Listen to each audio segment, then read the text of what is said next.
Agar kalian jauh lebih mengetahui isi daripada channel ini, jangan di skip dan tonton sampai habis. Oke, terima kasih. Ya, baik, selamat pagi anak-anak sekalian. Kali ini kita masuk pada tema kedua, menyayangi tumbuhan dan hewan, dan subtema kedua, manfaat hewan bagi kehidupan manusia. Kali ini kita masuk pada pembelajaran pertama. Nah, anak-anak, amatilah kedua gambar ini dan kamu temukan informasi apa yang ada di dalamnya.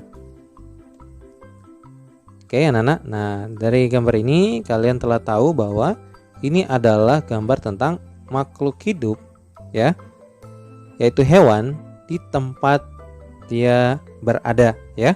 Jadi hewan dapat berada di alam bebas maupun di lingkungan rumah kita, ya. Di alam bebas contohnya ada kuda nil, ada rusa, ada harimau, ya.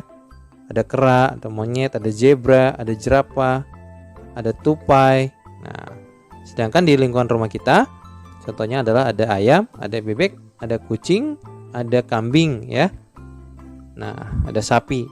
Nah, anak-anak, Tuhan menciptakan hewan agar dapat dimanfaatkan oleh kita sebagai manusia.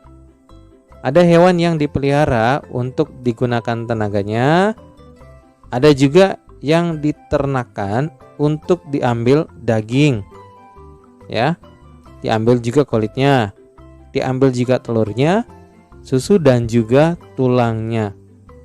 Nah, ada pula hewan buas yang hidupnya tentu di alam bebas. Nah, kesemuanya itu anak-anak menjadi kewajiban kita sebagai manusia untuk menjaga dan melestarikan hewan-hewan tersebut. Nah, karena apa? Dengan kita giat melakukan kegiatan pelestarian hewan, ya, adalah salah satu contoh ungkapan syukur kita kepada Tuhan, ya. Contohnya tidak usah jauh-jauh di lingkungan rumah. Jika ada hewan peliharaan kalian, maka kalian bertanggung jawab untuk memberikan dia makan, ya, atau merawatnya. Misalkan ketika dia sakit, boleh misalkan kena paku kakinya. Nah, kamu bantu untuk mungkin mencabut pakunya dan sebagainya, ya. Itu sebagai bentuk ungkapan syukur kalian kepada Tuhan yang Maha Esa. Nah, pada dongeng juga, ya, kemarin kalian telah pelajari tentang dongeng, ya. Di dalam dongeng juga anak-anak diceritakan tentang hewan, ya, hewan yang bisa berbicara, bercakap-cakap dengan hewan lainnya, bahkan dia dapat bercakap dengan tumbuhan. Nah, dongeng yang menceritakan tentang hewan, anak-anak tahu disebut dengan apa? Ya, disebut dengan fabel. Kali ini materi kita tentang menjelaskan isi daripada dongeng. Nah, sebelum kita lanjut, maka kalian lihat dulu tujuan pembelajaran kita. Nah, tujuan pembelajaran kita pada hari ini, yang pertama, kalian dapat mengidentifikasi informasi dari isi dongeng yang didengar dengan tepat. Dan yang kedua, kalian dapat melengkapi peta pikiran berdasarkan informasi yang ada pada dongeng. Ya. Oke, menjelaskan isi dongeng. Nah, anak-anak, kalian telah tahu bahwa untuk kita memahami dongeng itu, kita dapat melakukannya dengan membaca secara cermat, ya. Jadi, membaca secara cermat itu artinya kita dapat membaca seluruh isi teks dongeng tersebut dengan seksama, ya. Nah, selain itu juga kita dapat memahami isi dongeng dengan menjawab beberapa pertanyaan, ya. Nah, pertanyaan itu tentu memuat kata tanya. Nah, kata tanya yang digunakan adalah kata tanya apa, kata tanya di mana, kata tanya kapan, kata tanya siapa, kata tanya mengapa, dan kata tanya bagaimana. Ya. Kemarin kalian juga telah belajar bagaimana menuliskan informasi daripada dongeng, ya, ke dalam bentuk sebuah teks paragraf menggunakan bahasa kalian sendiri. Nah, anak-anak, untuk informasi kepada kalian bahwa tidak hanya seperti itu kita dapat menjelaskan isi dongeng. Nah, isi dongeng anak-anak, informasinya dapat kita tulis dalam bentuk peta pikiran. Nah, apa itu peta pikiran? Nanti kalian akan melihatnya, ya. Nah, peta pikiran akan membuat orang yang membacanya jadi lebih mudah untuk memahami dan mengingat isi daripada dongeng yang dia baca atau dia dengar, ya. Nah, informasi dalam peta pikiran itu haruslah ditulis dengan bahasa yang singkat dan mudah untuk dipahami. Oke. Nah, kegiatan kali ini adalah anak-anak kalian akan mendengarkan ya cerita yang Pak Guru bacakan. Ya, mohon dengarkan secara seksama dan nanti di akhir cerita ini akan ada penugasan untuk kalian terkait untuk membuat informasi menggunakan peta pikiran. Ya, dengarkanlah cerita ini dengan seksama. Kisah kucing kecil. Seekor kucing kecil sedang berjalan-jalan di ladang pemiliknya. Ketika ia mendekati kandang kuda, ia mendengar binatang besar itu memanggilnya.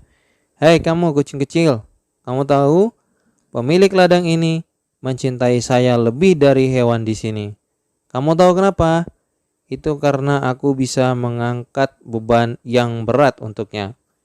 "Kamu kucing kecil tidak bisa apa-apa," kata si kuda meremehkan. Kucing kecil itu pergi dari kandang kuda sambil menunduk sedih. Setelah berjalan, ia menemukan sebuah kandang sapi. Dan sapi itu berkata, "Saya adalah hewan paling terhormat di sini.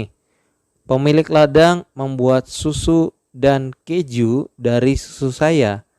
Kamu tentu tidak berguna di sini, kucing kecil." Si kucing kecil kemudian berjalan lagi. Ia semakin bersedih karena merasa tidak berguna. Ia duduk dan menangis. Tidak lama kemudian, seekor kucing yang sudah tua menghampirinya. "Mengapa kamu menangis, kucing kecil?" tanyanya lembut. Si kucing kecil pun menceritakan semua hal yang dialami kepada kucing tua. Dia merasa tidak berguna dibandingkan semua hewan peliharaan tuannya yang lain. "Memang benar jika kamu tidak bisa mengangkut beban yang berat dan tidak dapat menghasilkan keju untuk tuanmu," kata si kucing tua. "Namun, kamu harus menggunakan kemampuanmu yang diberikan oleh Sang Pencipta untuk membawa kebahagiaan bagi tuanmu." Si kucing kecil pun berhenti menangis. Ia berterima kasih kepada kucing tua. Dan malam itu, pemilik ladang terlihat sangat lelah setelah seharian berada di ladangnya. Dan kucing kecil pun menghampirinya dan menjilati kaki tuannya. Kucing kecil itu pun melompat ke pelukan tuannya. Sang tuan tertawa melihat tingkah kucing kecil tersebut.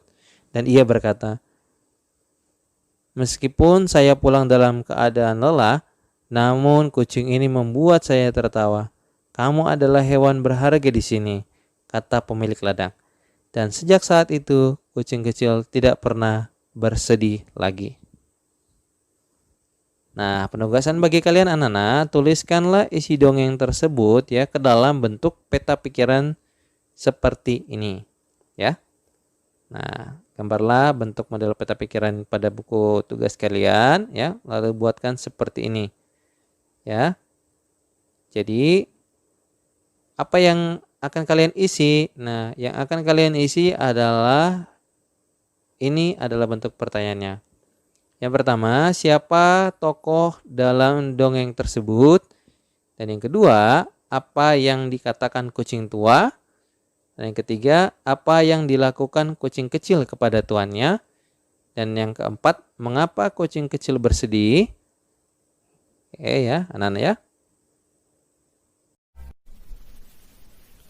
Ya, anak-anak, sekian pembelajaran kita pada kali ini. Dan tetaplah untuk menerapkan protokol kesehatan ya, dengan cara menggunakan masker saat bepergian.